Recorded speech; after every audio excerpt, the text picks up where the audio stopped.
وصلى الله تعالى على خير خلقه سيدنا ومولانا محمد وعلى آله وصحبه وبارك وسلم تسليما كثيرا. وعن حذيفة رضي الله عنه قال: قلت يا رسول الله أيكون بعد هذا الخير شر كما كان قبله شر؟ قال: نعم. قلت: فما العصمة؟ قال: الصيف. قلت: وهل بعد السيف بقية؟ قال: نعم، تكون إمارة على أقباء وهدنة على دخل. قلت: ثم ماذا؟ قال: ثم ينشأ دعاة الضلال، فإن كان لله في الأرض خليفة جلد ظهرك وأخذ مالك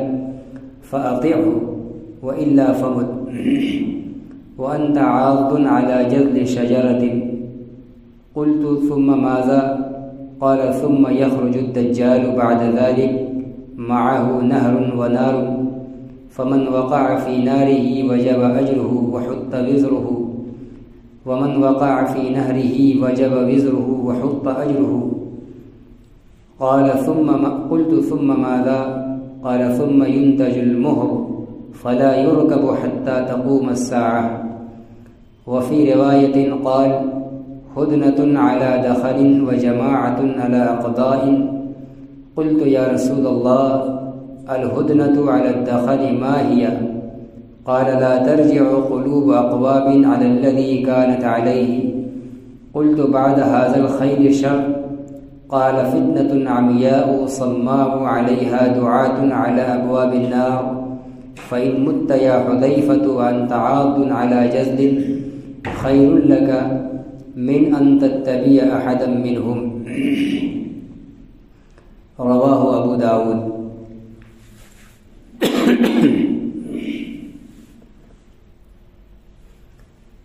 یہ حضرت حذیفہ رضی اللہ تعالیٰ عنہ کی حدیث ہے. اس کی کچھ باتیں اس باب کے کتاب الفتن کے شروع کے اندر تفصیل سے حضرت حذیفہ رضی اللہ عنہ کی حدیث جو گزری ہے، کچھ باتیں اس حدیث کے اندر آ چکی ہیں، کچھ اضافے اور کچھ لفظی تبدیلی کے ساتھ یہ دوسری حدیث حضرت حذیفہ رضی اللہ تعالیٰ عنہ نقل فرما رہے ہیں، جس میں انہوں نے رسول اللہ صلی اللہ علیہ وسلم سے اپنی عادت کے مطابق پیش آنے والے فتنے اور شر کے بارے میں سوال کیا ہے، ان کے بارے میں بتلایا گیا تھا. خود انہوں نے نقل کیا ہے، حدیث کے اندر ان کے الفاظ میں ہیں کہ عام لوگ رسول اللہ صلی اللہ علیہ وسلم سے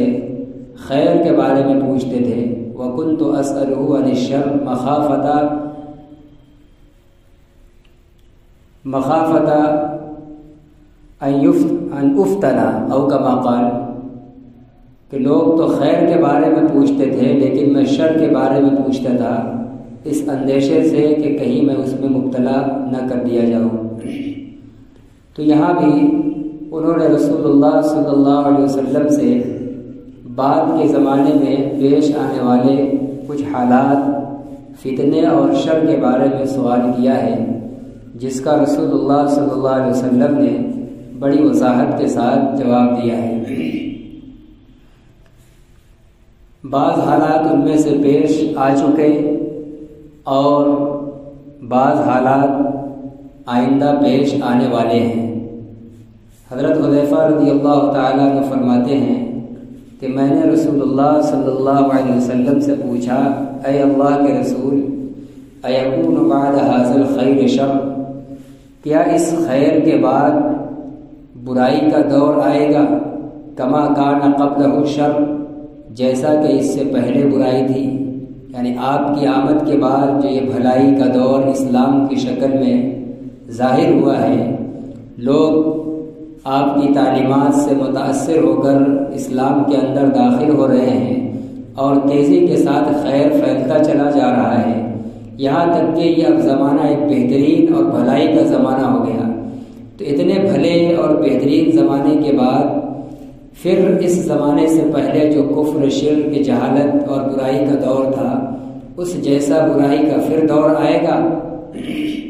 قال نعم، آپ صلی اللہ علیہ وسلم نے فرمایا کہ ہاں، یہ جو ابھی خیر اور اسلام اور بھلائی کا عروج ہو رہا ہے، پھیلاؤ ہو رہا ہے، آگے چل کر پھر ایسا دور آئے گا کہ اسلام کی آمد سے پہلے جس طرح جاہلیت تھی، برائی تھی، کفر تھا، شرک تھا، نفاق تھا اور ظلم و ستم تھے، یہ ساری برائیاں، اس طرح کے فتنے اور آزمائش کا دور آگے چل کر پھر آنے والا ہے۔ قلت فما العصمۃ، حضرت حذیفہ نے سوال فرمایا تو پھر اس سے نجات کا طریقہ کیا ہوگا؟ اگر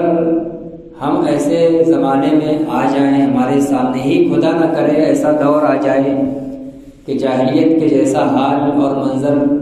دنیا کا پھر ہو جائے، تو اس وقت ان حالات سے خلاصی اور چھٹکارے کا طریقہ کیا ہوگا؟ ہمیں اس وقت کیا کرنا ہوگا کہ اس زمانے کے شر سے اور فتنے اور فساد اور برائیوں سے بچے رہیں؟ قال السیف، آپ صلی اللہ علیہ وسلم نے فرمایا کہ تلوار۔ اس زمانے کے اندر اس زمانے کے شر سے حفاظت تلوار کے ذریعے سے ہوگی۔ تلوار کا استعمال کیا جائے گا ان شرور و فتن کو توڑنے اور ختم کرنے کے لیے۔ جو شرری اور فسادی لوگ ہوں گے، نجات کا طریقہ یہ ہوگا کہ تلوار اٹھا کر ان کا سر قلم کر دیا جائے،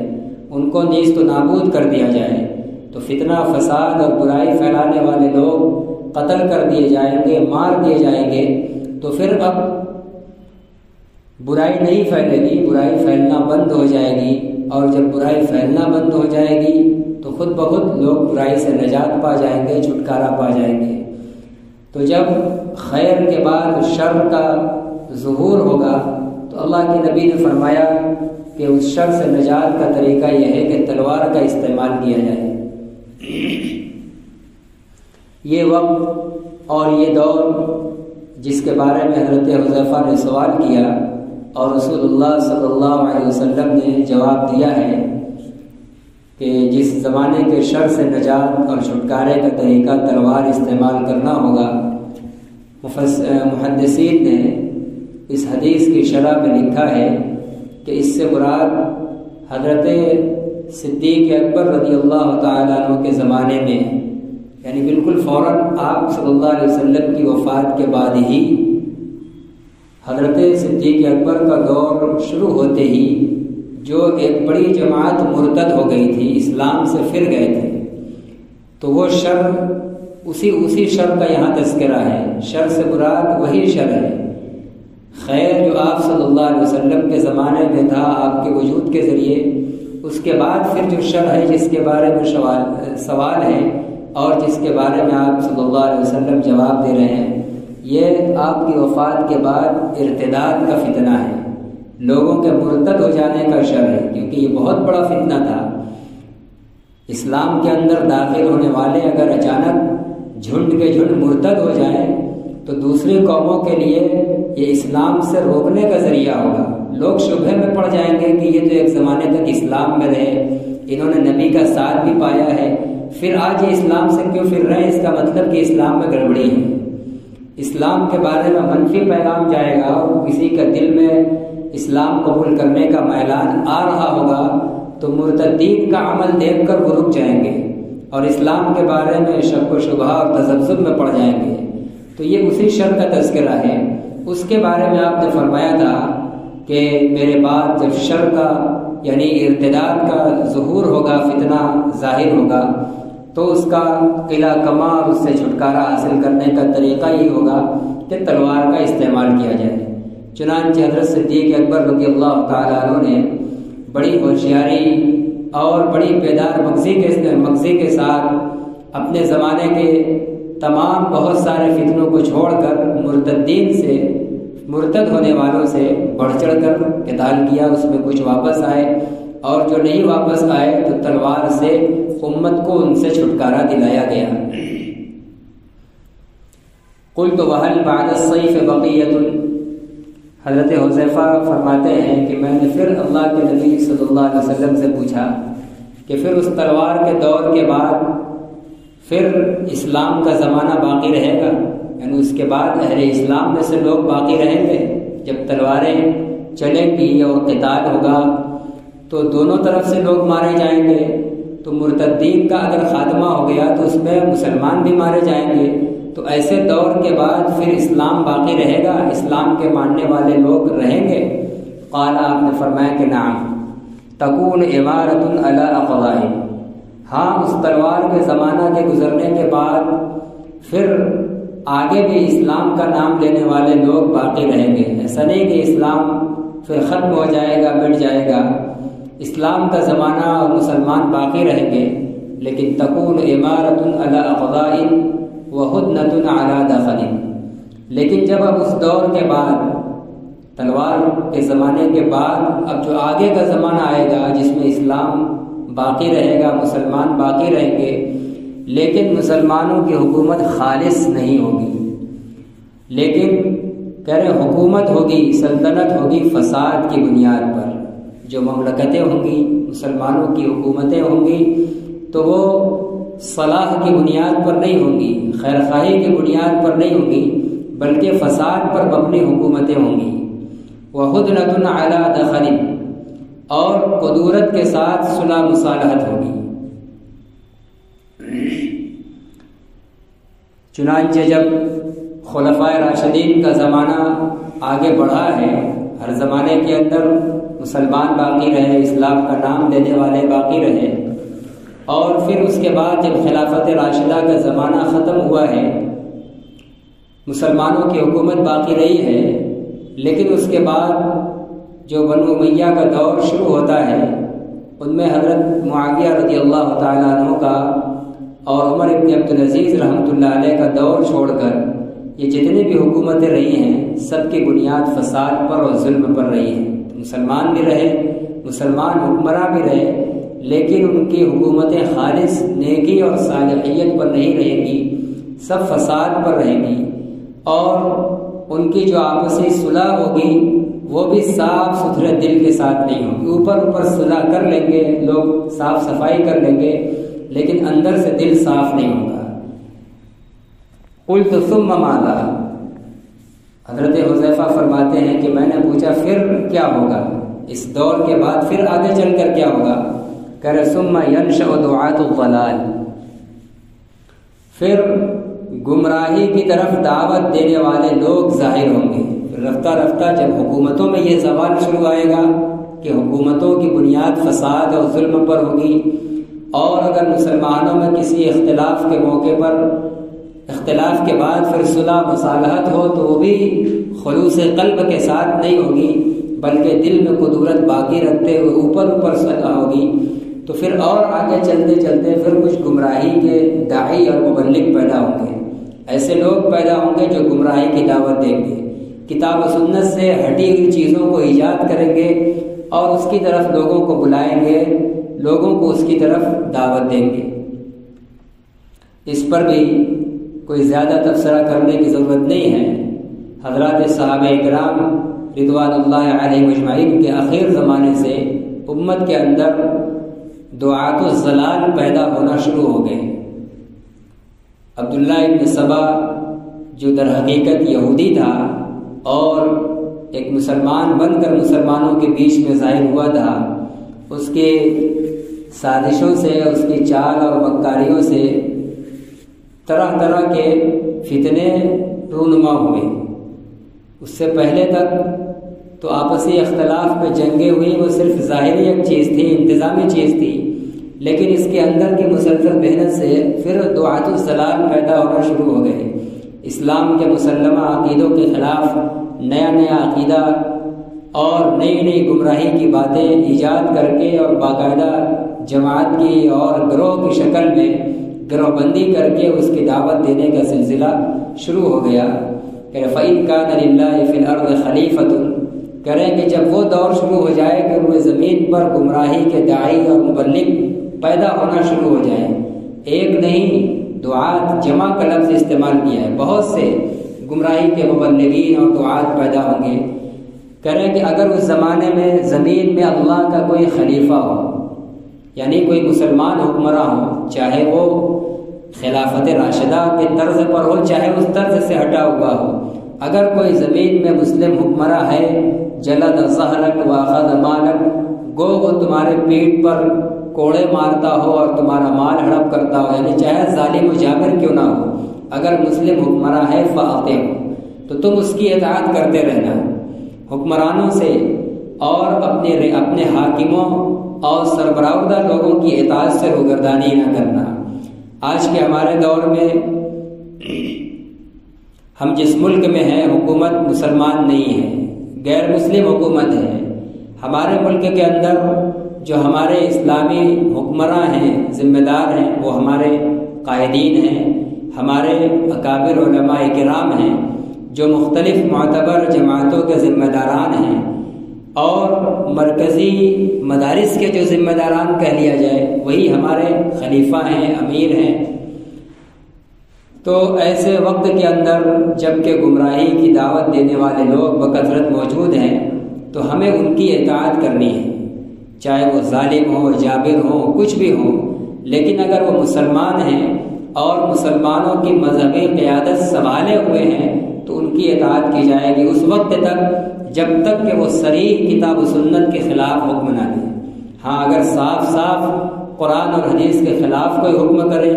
کوئی بادشاہ، کوئی حاکم، کوئی قائد، کوئی ذمہ دار، تب تو اس کی بات نہیں مانی جائے گی، ورنہ عام حالات کے اندر جب کہ ہم فتنوں میں گھرے ہوئے ہوں، ہر طرف گمراہی کی دعوت دینے والے مبلغین اور داعیان موجود ہوں، تو ہمیں اپنے حاکم کی اور اپنے سربراہ کی اطاعت کرنی ہے۔ وَإِلَّا فَمُتْ وَأَنْتَ عَاضٌ عَلَى جَزْلِ شَجَرَةٍ، کہ ورنہ یعنی اگر کوئی خلیفہ نہ ہو، زمین پر کوئی سربراہ اور ذمہ دار نہیں ہے، مسلمان قوم بے یار و مددگار ہے، ان کا کوئی مذہبی سردار، ذمہ دار اور قائد نہیں ہے، بے یار و مددگار ہے، اور اس وقت میں ایسے فتنے کا ماحول ہے کہ بدعت اور گمراہی کی طرف بلانے والے بکثرت لوگ ہیں جو بدعت و گمراہی میں مبتلا ہونے کی دعوت دے رہے ہیں، تو کہہ رہے ہیں کہ ایسی صورت میں تم گوشہ نشینی اختیار کرو، تمہیں موت آئے اس حال میں کہ تم کنارہ کش رہو، اب لوگوں سے اختلاط مت رکھو، جب کوئی ذمہ دار بھی نہیں ہے کہ جس کے ہاتھ کے تلے، جس کے سائے میں ہم اپنے دین و ایمان کو بچا سکے، اور ہر طرف گمراہی کی ہی دعوت دی جا رہی ہے، تو اب ایسے وقت میں ہم گوشہ نشینی اختیار کریں گے۔ اب گوشہ نشینی اختیار کرنے میں کہہ رہے ہیں کہ اگرچہ تم کو کسی درخت کی جڑ میں پناہ لینا پڑ جائے، یعنی جنگل بیابان میں جانا پڑ جائے، تم کو گھاس پھوس بھوسے پتے کھا پی کر گزارنا پڑ جائے، یہاں تک نوبت آ جائے ان گمراہی کی دعوت دینے والوں سے بچنے کے لیے تم کو جنگل بیابان میں گھاس پھوس چبانے کی زندگی گزارنا پڑ جائے، اگر تمہارا کوئی حاکم اور امیر نہیں ہے تو تم وہ بھی کر گزر جاؤ، تمہارے ایمان کی سلامتی اسی میں ہے۔ تم کوشش کرو کہ تمہیں موت آئے اس حال میں کہ تم گوشہ نشینی اختیار کیے ہوئے ہو، چاہے تم کسی درخت کی جڑ کو ہی پکڑنے والے کیوں نہ ہو جاؤ، کسی درخت کے نیچے ہی زندگی گزارنا کیوں نہ پڑ جائے۔ قلت ثم ماذا، حضرت حذیفہ رضی اللہ تعالیٰ عنہ فرماتے ہیں کہ میں نے پھر پوچھا کہ پھر کیا ہوگا، یعنی ایک ایسا دور آ جائے گا کہ یا تو کوئی حاکم ہے تو اس کی مادادی میں رہ جائے، اور اگر حاکم نہ رہے تو پھر گوشہ نشینی کی زندگی گزارنا ایمان کی سلامتی کا ذریعہ ہے، چاہے وہ گوشہ نشینی جنگل بیابان میں جا کر اس طرح گزارنا پڑ جائے، زندگی کے درختوں اور گھاس پھوس اور پیڑ پتوں کو چبانے اور کھانے پر ہی اکتفا کرنا پڑ جائے، وہ بھی کرنا پڑے گا، تو پھر اس کے بعد پھر کیا ہوگا؟ ثم قال، پھر آپ صلی اللہ علیہ وسلم نے فرمایا ثم یخرج الدجال بعد ذلك، جب امت پر یہ حال آ جائے، فتنے اس قدر گھناؤنی حالت میں پہنچ جائے کہ اب مسلمانوں کو کوئی رہبر اور رہنما بھی نہ مل سکے کہ جس کی رہنمائی میں وہ گمراہ کن دعوتوں سے اور فتنوں سے اپنے دین و ایمان کو بچا سکیں، اور دین و ایمان کو بچانے کی بجز اس کے علاوہ کوئی اور ذریعہ اور کوئی اور راستہ نہ ہو کہ جنگل بیابان اور گوشہ نشینی اختیار کرنا پڑ جائے۔ فرما رہے ہیں کہ جب یہ حال پہنچ جائے گا تو پھر اس کے بعد دجال کا خروج ہوگا. ثم یخرج الدجال بعد ذلک، پھر اس کے بعد دجال نکلے گا اور پھر وہ اپنی تیزی کے ساتھ اپنے فتنے اور اپنے دعوے کو پھیلائے گا، خدائی کا دعویٰ کرے گا. جب ہر طرف دعات الضلال ہی ضلال ہیں، کوئی داعی حق موجود ہی نہیں ہے، اور جو گنے چنے مسلمان اپنے دین ایمان بچانا چاہتے ہیں انہوں نے کوئی حاکم، خلیفہ اور رہبر نہ پا کر جنگل و بیابان میں اپنے دین و ایمان کو بچانے کے لیے چلے گئے، تو اب یہ ماحول اور موقع ہوگا پورے طریقے سے دجال کے کام کرنے کا. لہذا اب دجال نکلے گا اور وہ پوری دنیا کی سیر کرے گا اور اپنے فتنے اور اپنے جال کے اندر لوگوں کو پھانسنے کی کوشش کرے گا. معہ نہر و نار، دجال جب نکلے گا تو اس کے ساتھ ایک نہر ہوگی، ایک آگ ہوگی. اس کے ہاتھ میں نہر بھی ہوگی اور آگ بھی ہوگی. وہ اپنے ماننے والوں کو نہر میں ڈالے گا اور انکار کرنے والوں کو اپنی آگ میں ڈالے گا. کہہ رہے فمن وقع فی نارہ، کہہ رہے کہ جو اس کی آگ میں چلا گیا، وجب اجرہ وحط وزرہ، تو اس کا ثواب اللہ کے ہاں ثابت ہو گیا، اس کو اجر ملے گا. اور دجال کے نکلنے سے پہلے اس نے زندگی میں جتنی نیکیاں کی ہیں اس کے تمام نیک کاموں کا اجر اس کا باقی رہے گا، سب ثابت رہے گا. وحط وزرہ، اور دجال کے نکلنے سے پہلے اس سے اب تک جتنے گناہ ہوئے تھے، دجال کی آگ میں جب وہ گیا ہے تو اب اس کے بعد اس کے پہلے کے تمام گناہ معاف کر دیے جائیں گے، ڈھا دیے جائیں گے.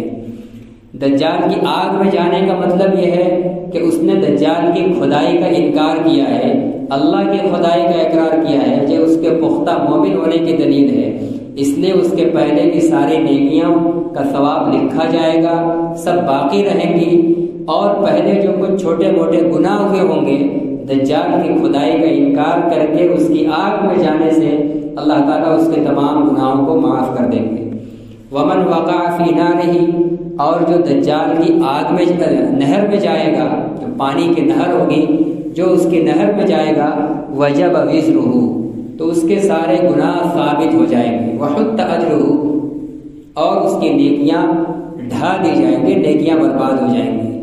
نہر میں اور دجال کے پانی میں جانے کا مطلب یہ ہے کہ اس نے دجال کی خدائی کو تسلیم کیا ہے، غیر خدا کو خدا تسلیم کر لیا، وہ کافر ہو گیا، مرتد ہو گیا. لہٰذا اب اس نے دجال کے نکلنے سے پہلے وہ ظاہر میں مسلمان تھا، نیکیاں کرتا تھا، لیکن دجال کو جب اس نے تسلیم کر لیا تو پہلے کی اس کی ساری نیکیاں برباد ہو جائیں گی، اور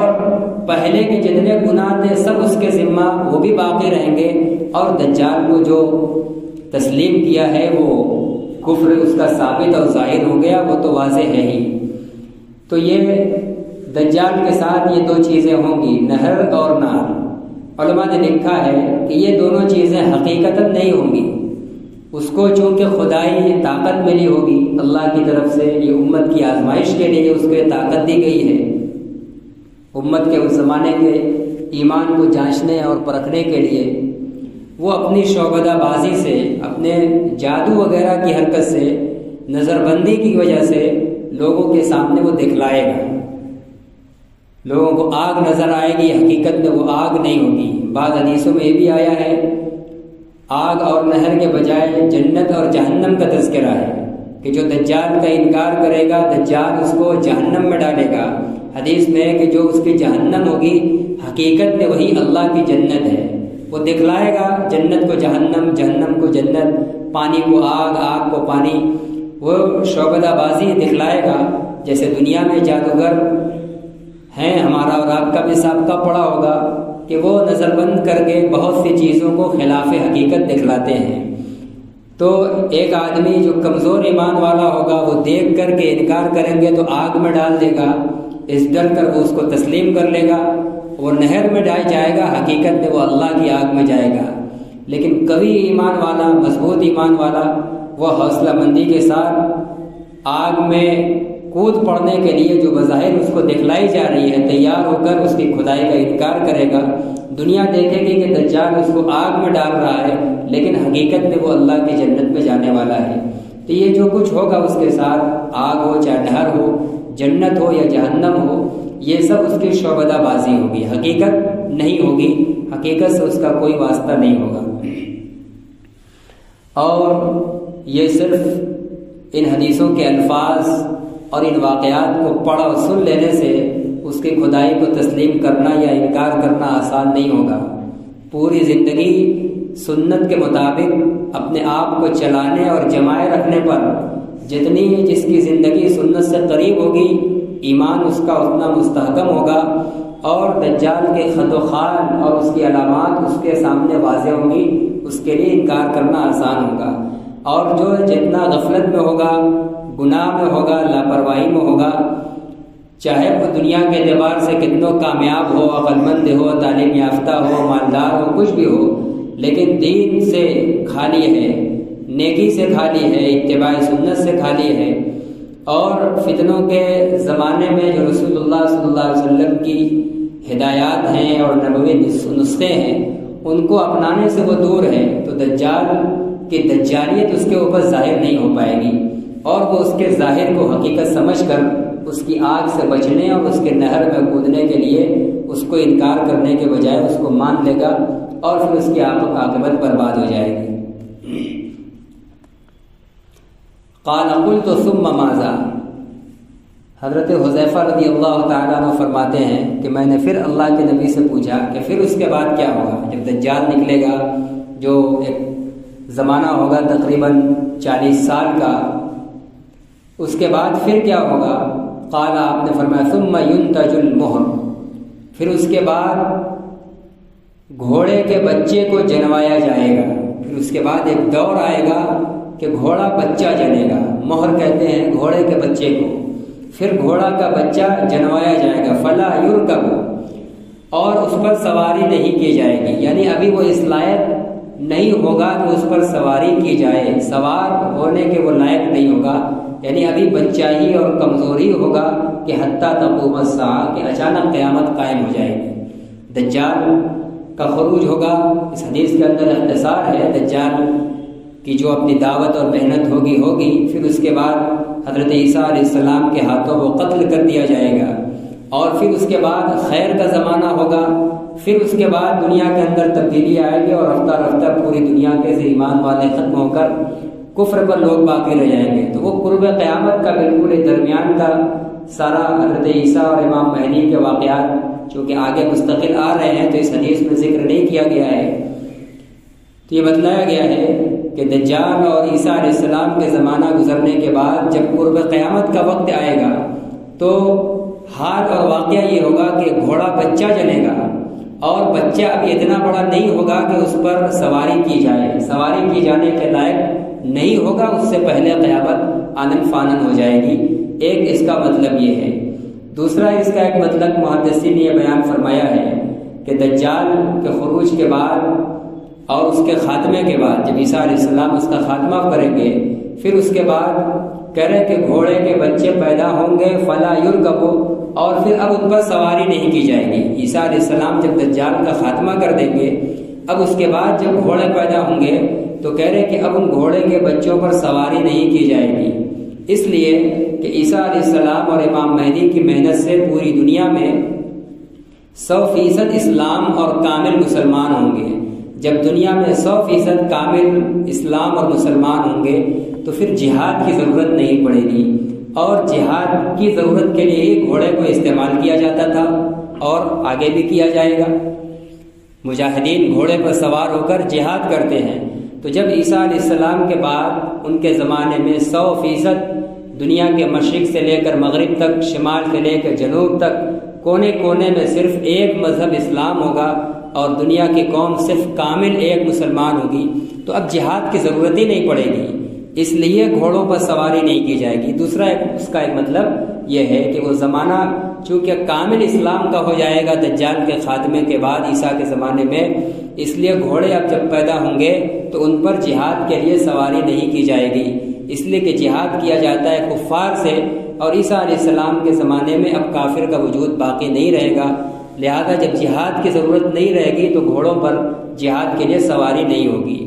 اور ایک مطلب وہ جو پہلے بیان کیا گیا ہے کہ قرب قیامت میں دفعتاً اچانک ایسا ہوگا کہ گھوڑے بچے جنیں گے، لیکن وہ بچے ابھی اتنے بڑے نہیں ہو پائیں گے کہ اس پر سواری کی جائے، اس سے پہلے قیامت آ جائے گی اور دنیا فنا ہو جائے گی۔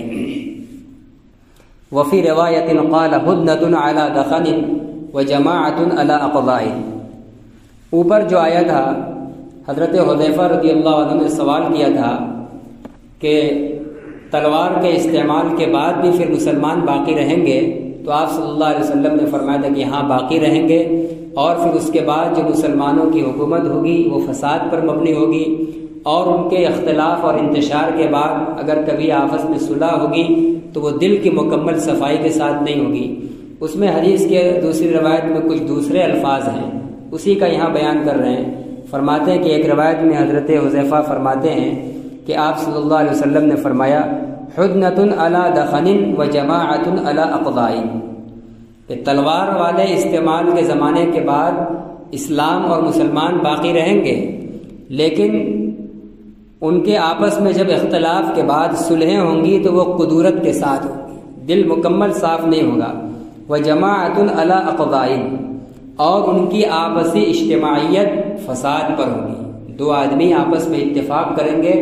تو وہ بھی خلوص دل کے ساتھ نہیں، خلوص کی بنیاد پر نہیں، کوئی اندر سے ان کا ذاتی مفاد وابستہ ہوگا، اسی فاسد اور ذاتی مفاد پر لوگ آپس میں اجتماعیت کریں گے۔ دل نہیں مل رہا ہے، لیکن ہم اور آپ اوپر سے اس لیے ہیں کہ ہمارے اور آپ کے ملنے میں ہم دونوں کے نظر آ رہا ہے کہ فلاں ہم کو یہ فائدہ حاصل ہو جائے گا، تو یہ ذاتی مفاد کے لیے مسلمانوں کی آپس میں اجتماعیت اور ان کے اتحاد اور اتفاق ہوں گے۔ قلت یا رسول اللہ الہدنۃ علی الدخن ما ہی۔ اس حدیث کے اندر حضرت حذیفہ نے سوال فرمایا، اے اللہ کے رسول، الہدنۃ علی الدخن ما ہی، یہ قدورت کے ساتھ صلح کا کیا مطلب ہے؟ یہ کیا مطلب ہے؟ یہ آپ جو فرما رہے ہدنۃ علی دخن، کہ مسلمان تو باقی رہیں گے لیکن ان کی آپسی صلحیں باہمی قدورت کے ساتھ ہوں گی، اس کا کیا مطلب ہے؟ قال، آپ نے فرمایا لا ترجع قلوب اقوام علی الذی کانت علیہ، یعنی لوگوں کے دل اس حالت پر نہیں لوٹیں گے جس پر وہ پہلے تھے، یعنی پہلے زمانے کے، یعنی ہمارے دل نہیں کہ اختلاف سے پہلے جیسے تھے، پہلے زمانے میں جیسے صحابہ کرام کے دل تھے، اور ان کے اختلاف کے بعد ان کے آپس میں جب صلحیں وغیرہ ہوئی ہیں، مثال کے طور پر حضرت حسن اور حضرت معاویہ رضی اللہ تعالیٰ عنہ کے درمیان اختلاف تھا، جنگیں تھیں جو حضرت علی کے زمانے سے چلی آ رہی تھی، لیکن حضرت حسن حضرت معاویہ رضی اللہ عنہ نے صلح فرمائی، تو جیسے اس زمانے میں لوگوں کی صلح ہوتی تھی تو صلح بھی ہوتی تھی اور دل بھی صاف ہوتا تھا،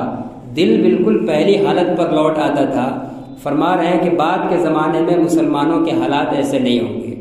وہ کسی بنیاد پر آپس میں اجتماعیت اور صلح مصالحت کر تو لیں گے لیکن ان کا دل نہیں ملے گا، دل کے اندر مکمل صفائی نہیں ہو پائے گی، جیسا کہ پہلے کے لوگوں کی یعنی صحابہ کرام کے دل کی حال، ان کے دل کا حال ہوتا تھا کہ اختلاف کے بعد پھر جب صلح و صفائی ہوتی تھی تو دل بھی صاف ستھرا ہوتا تھا۔ قلت بعد هذا الخیر شر، اس حدیث کے اندر حضرت حذیفہ فرماتے ہیں کہ میں نے پھر پوچھا کہ اس خیر کے بعد کوئی شر کا زمانہ ہوگا؟ قال فتنة عمياء صماء عليها دعاة على ابواب النار، کہہ رہے اس خیر کے بعد پھر ایک اندھا بہرا فتنہ ہوگا، اندھا یعنی انتہائی گھٹا ٹوپ بھیانک فتنہ، ایسا فتنہ کہ وہ فتنہ تو کوئی جاندار چیز نہیں ہوگی کہ اس کو آنکھ اور کان ہو، کہ اس کو